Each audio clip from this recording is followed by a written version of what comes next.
Welcome to I Don't Need an Acting Class with Milton Justice.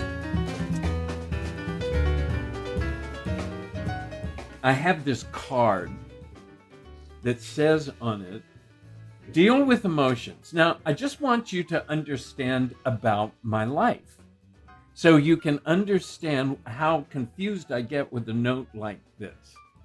So clearly, this could be a note to self. Deal with your emotions. Now, my emotions, God knows, have been known to get out of hand.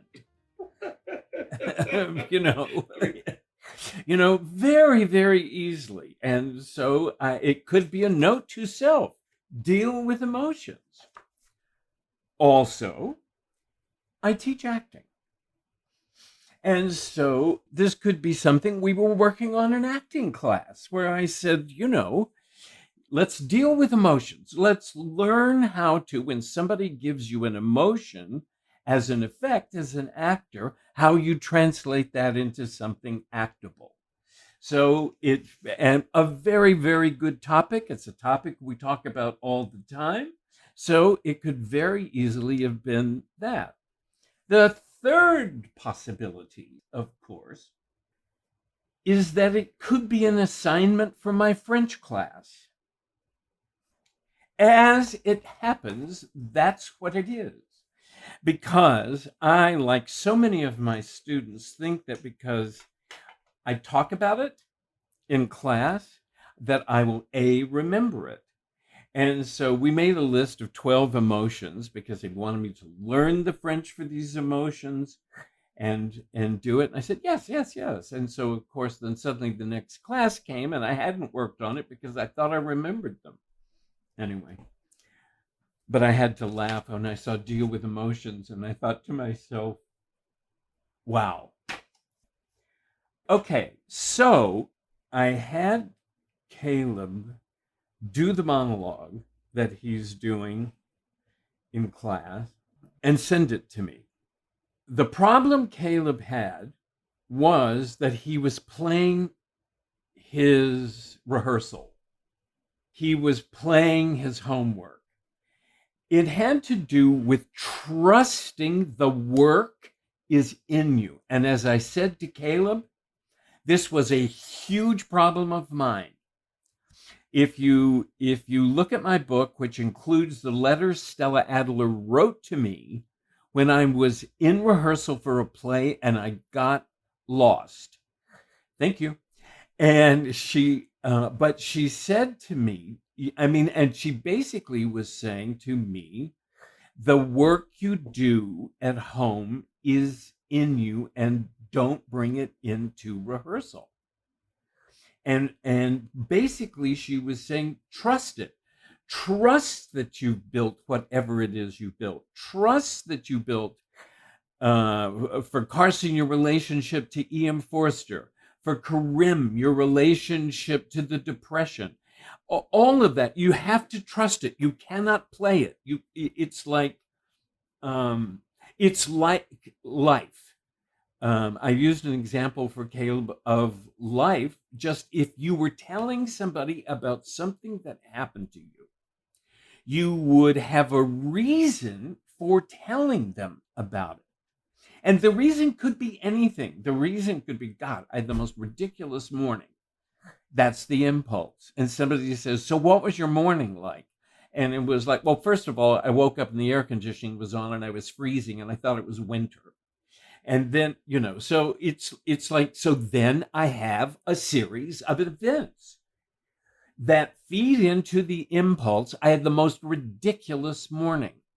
So, what it tells you is it's important for me to have the impulse for why am I telling you this? And it could be anything. The impulse could be, look, you got to hear this. Let's say, Karim, if you chose that. So, in other words, the work that we do, the rehearsal that we do, the technique that we employ, the tools that we have where we build the past, who my character is, the circumstance that I'm in, the images, all of that is all part of building what Stanislavski called the given circumstances of the play. So it's all about building this world. And now I'm living in this world. And so I have to just trust when I enter it. And some days it's going to be better than others. One actor called it shape-shifting. I think of it as morphing. But whatever it is, Holland Taylor talked about it like she walked into a phone booth, whatever it is. And if you see Holland's one-woman show of Ann Richards, it's genius.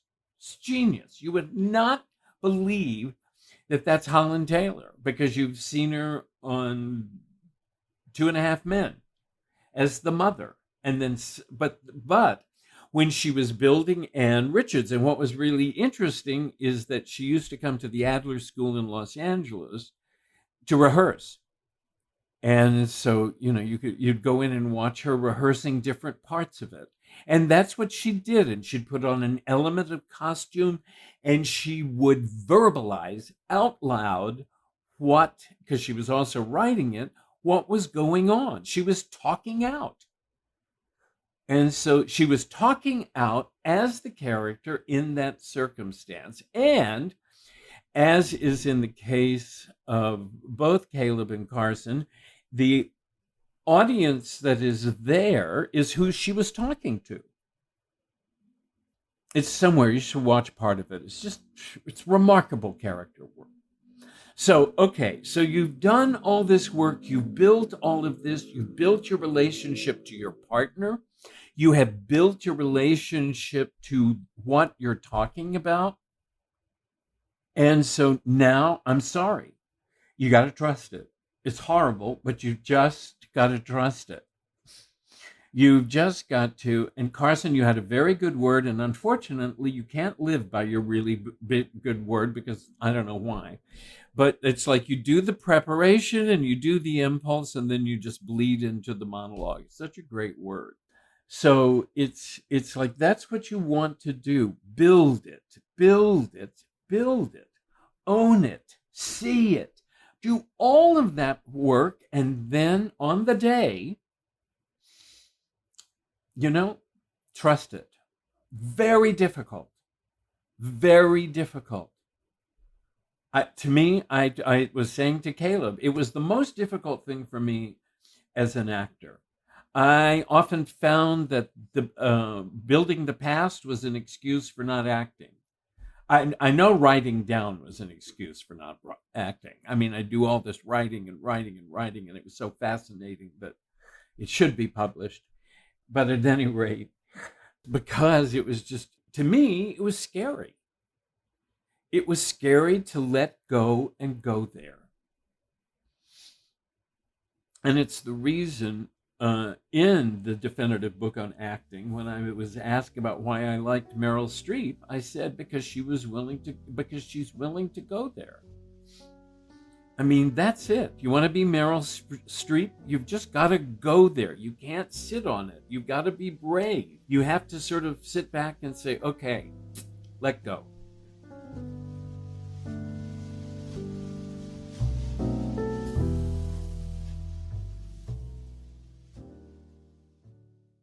The last thing you want to hear when you need your auto insurance most is a robot with countless irrelevant menu options. Which is why with USAA Auto Insurance, you'll get great service that is easy and reliable, all at the touch of a button. Get a quote today. Restrictions apply. USAA. I'm going to have Caleb and Carson, you can also, because the two of them have to do these monologues tomorrow to continue at the school. I know. We are hopeful. Okay, Caleb, take whatever preparation you want because this is a rehearsal, knowing you'll dump the preparation. Carson, I want you to remain absolutely dead still. I know you don't understand it. You are in close-up, and every time you go like this, you're distracting. So what I would like for you to do is to stay absolutely still and focused. And this will be very good for you. when you have a TV career and you have to do auditions. And so you have to put yourself on. People think they have to take TV classes. They don't. They just have to know how to fill every moment. Now, Caleb, do the following. I can tell you are already trying to figure out how to build what you're going to build in order to get where you think you want to go. Just don't. Just start talking. Just start talking. That's the first time you've ever gave me that note. I know. I'm sorry, and it's dangerous, but I want. At least I didn't tell you to start reading. Okay. No, okay. So just start talking, because listen, what you're doing is layering in what you can believe. You are not deciding in advance what your preparation is. You know where you're headed. You know what this is about. When I was alone in the room, the visitor having retreated beyond the plywood partition between his pink and green stippled cubicle and mine was chalk white. Good. It's not so pink. Go on. The thing about it is, if you're playing this slowly, when you get to the good stuff, you've got no place to go. You know, this is. I mean, it's fine. You can say the pink and green cubicle and between this and that. But then get on with it. Not just he, but everything was gone, and this was gone, and this was gone. Everything but the that over the thing and this. You're basically saying this was all here. And then then get on with it.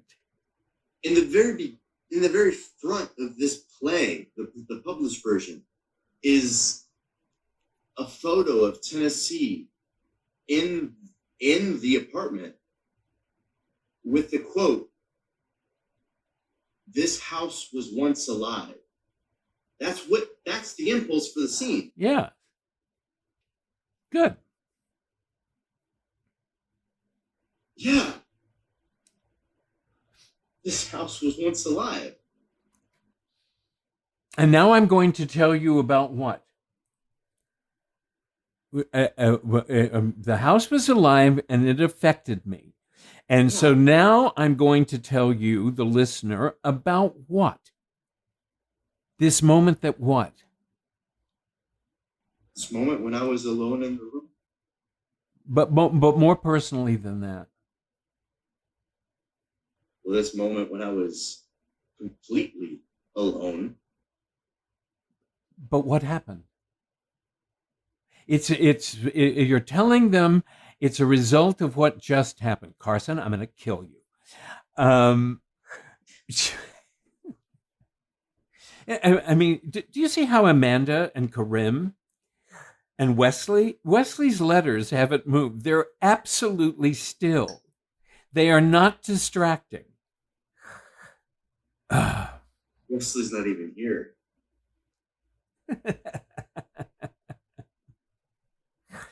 Thank you, Carson.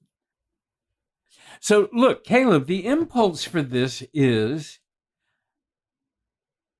this house was alive, and the whole play is about various things that happened to me in various rooms and various events in this house. So I'm going to tell you about. So yes, and so we get to see what happened. So if we hadn't seen the scene, you would have been telling us about it. You would have turned to us and said, one night I was feeling particularly lonely, and all of a sudden the tubercular practically homeless man from next door came to me, and we made love. And there was a moment where I was not alone. And then he left. So tell us about that. The visitor having retreated beyond. You're not reliving it. You're not No. reliving it. This action is not to relive it. It's totally different when you're reminiscing about something than when you're living it. You are not reliving it. It's you remember it. It's a reminiscence. You remember this. I remember this moment. Oh yes. Now I remember now. After he left, and I was alone in the room. The visitor having retreated beyond the plywood partition between his pink and green stippled cubicle and mine, which was chalk white, that turned ash gray at night. Not just he, but everything visible is gone. No long pauses. Yes, everything visible was gone except you already know where you're going when you start it. You're not discovering it. See, the problem is you're living in the place, and that's not the monologue. You're looking around the place. This is a memory. Even though you're in it, it's a memory. Ah, okay.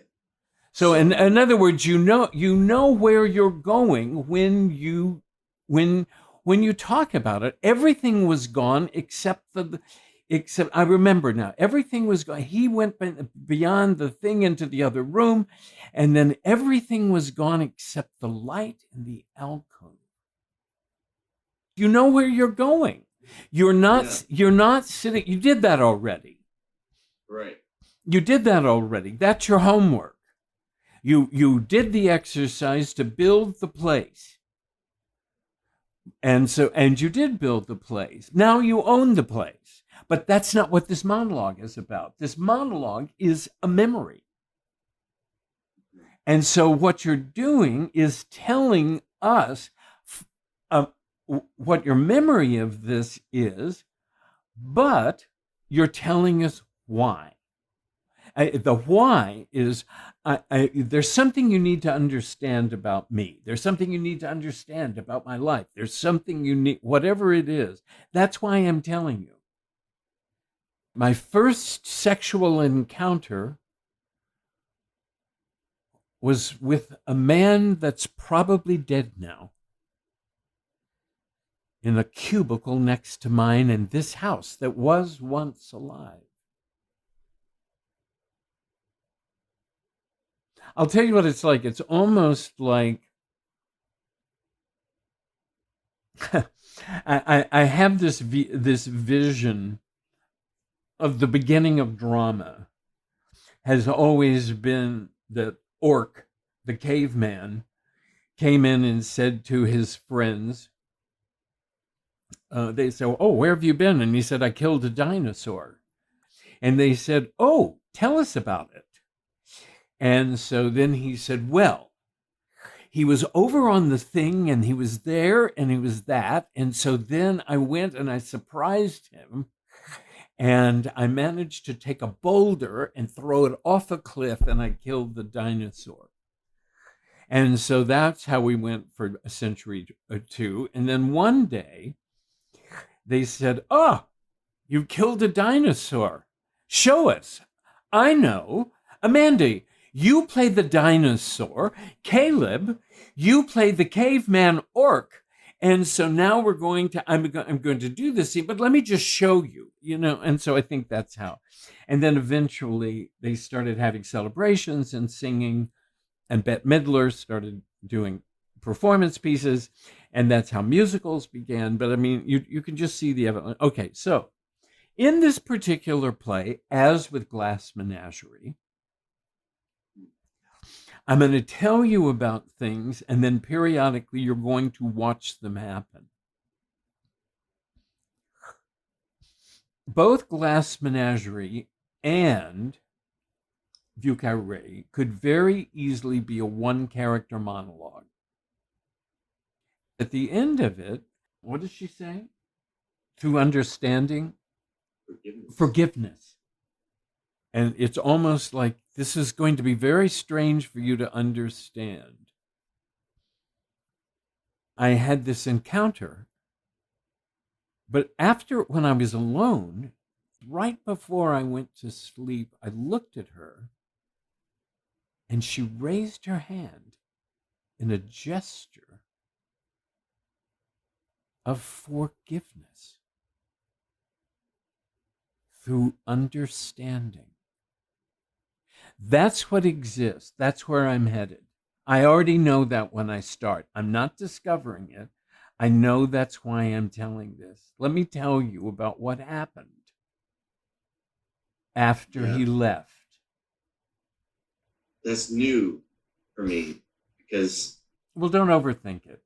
No. It's the nature of rehearsal, quite honestly. I didn't understand it either till we just worked on it. So that's why I talk out. I talk out because I have to talk out, because if I talk out, then I begin to own what it's about experientially.